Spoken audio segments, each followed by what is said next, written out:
明朝永乐8年正月，明成祖朱棣率军北征蒙古。当年5月，朱棣率军渡过印马河，连战连捷。蒙古可汗本雅失礼，被打得丢盔弃甲，连夜奔逃。明朝大军一直追到沃南河，方才停止追击。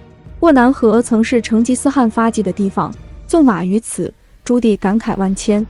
在朱棣心目中，有2位大明朝的英雄，本不该死在这片草原上，一位是邱福，另一位则是大明朝的苏武郭季。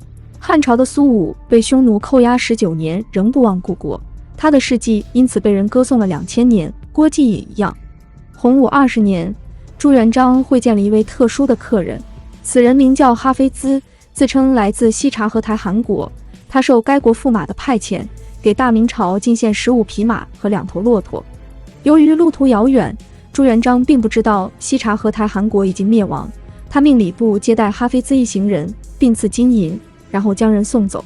次年，朱元璋派名将蓝玉率军15万北征，在捕鱼洱海大破敌军，彻底摧毁了北元政权。蓝玉此战俘获近10万俘虏，其中有一支来自撒马尔罕的商队，撒马尔罕即原西察合台汗国的首都。朱元璋考虑再三，最终决定释放这支商队，算是还了那位遥远的驸马一次人情。朱元璋不知道，那位所谓的西察合台汗国的驸马，实际上就是后来征服欧亚大陆的帖木。帖木的祖先和成吉思汗是同族，但他并不是成吉思汗的直系后代。按时间算，蓝玉北征归来时，帖木已在18年前利用驸马的身份夺取了西察合台汗国，建立了帖木帝国。只是由于相隔甚远，朱元璋并不清楚这些。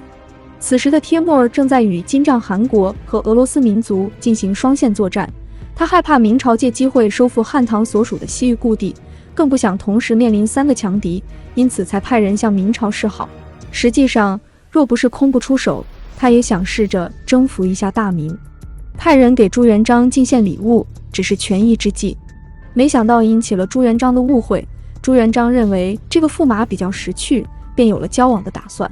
到了洪武27年，帖木对金帐汗国的战争进入最紧张的阶段，帖木因此不断忽悠明朝。这一年，他派遣使者到大明，向朱元璋进献战马，并且上一道贡表称臣。他的这招马屁拍得朱元璋十分舒坦。朱元璋觉得人家都这么识趣了，自己怎么也得派使者去慰劳一番。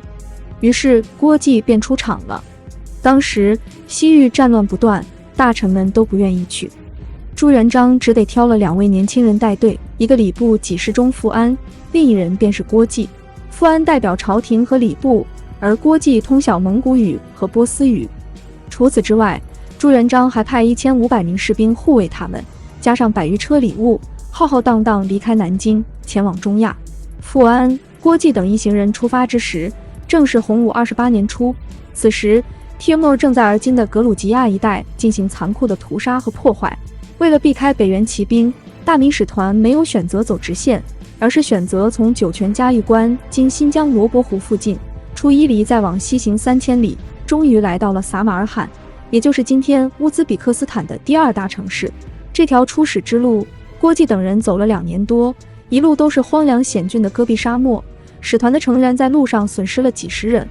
郭季等人没想到的是，在经受恶劣自然环境的洗礼之后，接下来他们还要面临更加险恶的政治环境。当富安、郭季带领的大明使团携带礼物来到帖木的帐中，按照预定的安排，富安、郭季等人第一件事就是对帖木宣旨，晓谕帖木臣子的身份。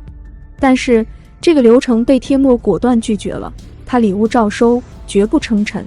是什么原因让帖木从低姿态变成了高姿态呢？2年时间，帖木已经征服了金帐汗国，打败了北方的俄罗斯，并在波斯湾堆了一座又一座的人头金冠。正是最不可一世的时候，对于畏威而不怀德的部落蛮夷，让他称臣，除非用武力打服他。帖木不仅不愿称臣，还强迫使团等人投降。傅郭2人齐声讽刺帖木：“我是天朝派来的使臣，岂能投降于你？若按帖木的脾气，谈不妥那就打一架。”可这位著名的暴君却一改习性，想出了一个办法，让大明使团亲眼来见证自己的强大。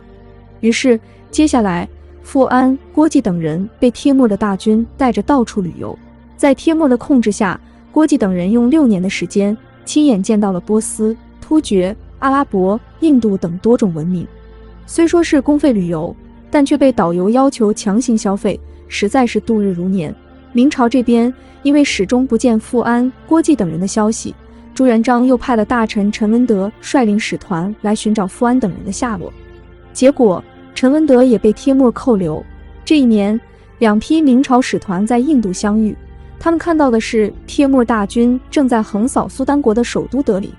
但帖木儿对印度的土地并不感兴趣，他屠城之后扬长而去。等傅郭季一行人被带回撒马尔罕的时候，帖木儿已经征服了8个王朝、27个国家。接下来的几年，明朝使团面临的是没有尽头的囚禁。在此期间，太祖朱元璋驾崩，建文帝朱允炆削藩，靖难之役爆发，最后燕王朱棣登基。这些消息，远在中亚的明朝持节使臣们完全不知情。苏武牧羊19年，郭季等人被困中亚13年，直到13年后，他们终于看到了希望。按照《国朝献旨录》记载，13年间，明朝使臣持节不屈，帖木儿帝国的决策者最终决定送他们回国。事实并没有这么简单，战场上得不到的东西，外交场上一样得不到。反过来说，外交上得到的成果，实际往往产生于战场上。郭季离开明朝的第9年，公元1403年，明朝永乐元年，好不容易登基的朱棣在礼部的提醒下，想起了远在遥远国都的使者。于是朱棣以明朝皇帝的身份，第3次派使团前往帖木儿帝国。使团有2个使命，首先责问帖木儿帝国为何连续9年不来纳贡，其次询问前2批使者的下落。面对这样的诘问，帖木儿十分不悦，实力强大的他决定和明朝翻脸。第2年，也就是郭季出使的第10年，帖木儿率军80万向东进军，打算横扫明朝。但就像日本打算3个月征服中国，美军打算6个月打败朝鲜，回去过圣诞节一样，理想很丰满，现实很骨感。由于撒马尔罕距离明朝太过遥远，而且地形崎岖，气候复杂多变，帖木儿的远征军一路上遭遇了严重的非战斗减员。次年，帖木儿本人病逝在东征路上。帖木儿去世后，那个被他暴力统治的帝国很快陷入半解体状态。而后，帖木儿的孙子哈里勒打败了几位叔叔和哥哥，艰难地取得了王位，但内忧外患不断。哈里勒决定和大明朝和睦相处，便有了送大明使团回国的决定。郭季等人于明朝洪武28年离开大明，一直到永乐5年6月回国，前后共经历13年。他们离开的时候都是壮年，历经13年的折磨，归来时头发和眉毛都白了。一些人更是早已去世，埋骨异国他乡。生为大明臣，死为大明魂。郭季历尽艰辛，终于回到了祖国母亲的怀抱。使团归来后，朱棣亲自面见了他们，文武百官也非常感动，有的当场掩面哭泣。而富安和郭季明白，作为外交家，祖国并不是他们的主战场。果然没过多久，他们就迎来了新任务。永乐6年，朱棣派富安出使哈列，次年，郭季也迎来了他的新使命，出使蒙古。当年，朱元璋连续派徐达等名将北伐，击败北元王朝。蒙古人分裂成了3个部落，分别是鞑靼、瓦剌和乌梁哈。其中，鞑靼部落是蒙古黄金家族的后裔，他们最大的梦想就是恢复元朝的领地。因此，趁着明朝陷入靖难之役的时机，鞑靼人逐步向南扩张。朱棣登基后，忙于稳定内政，无暇对蒙古人出手。鞑靼人却觉得朱棣可能是个软弱无能的皇帝，愈发肆无忌惮。到了永乐7年，朱棣仍没有做好和蒙古开战的准备，决定派使者和鞑靼部落好好沟通一下。因为富安已经出使哈列，精通蒙古语的郭季则成为朱棣最好的选择。根据《明史纪事本末》，朱棣派遣郭季给本雅失里送去彩币、鸡书，并赐阿鲁台等人彩币。这个本雅失里是鞑靼部落的可汗，也是元朝末代皇帝元顺帝的重孙。另一个阿鲁台是北元的太师，正是他杀了前可汗，一手扶持本雅失里上位的。所以阿鲁台是实际的掌权者，本雅失里只是傀儡。朱棣虽说派郭季和鞑靼人沟通，其实是有警告之意。而且史书中用了御和赐这2个字，这是上位者对下位者才会用的词。正是这种态度，让骄傲的黄金家族后裔们非常不爽，他们不愿向朱棣称臣，郭季代表朝廷申斥他们。结果悲剧发生了，可怜郭季这位明朝苏武，他没想到自己出使帖木儿帝国，辗转13年都能安然回国，结果自己的性命竟然交代在蒙古草原了。对于蒙古人来说，郭季不过是个小人物，郭季之死也不算是太大的浪花，但对于历史进程来看，郭季之死是朱棣对蒙古态度的转折点，更是朱棣5次北征的起因之一。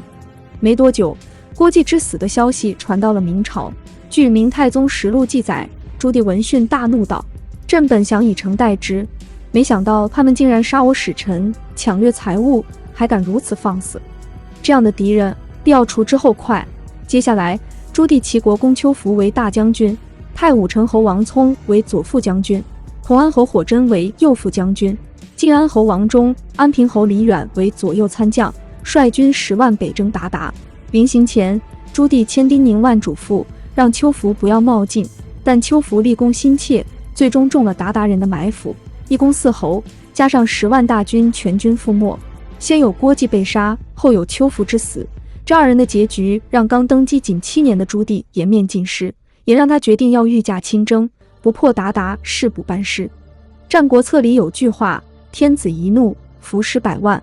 永乐8年，朱棣御驾亲征，他用自己的实际行动证明自己不是蒙古人心目中软弱无能的大明皇帝。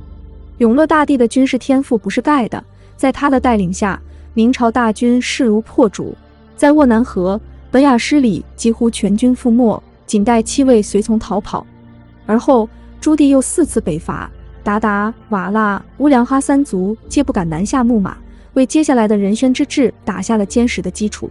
郭季若泉下有知，看到永乐大帝用马蹄踏平草原，九泉之下也可以瞑目了。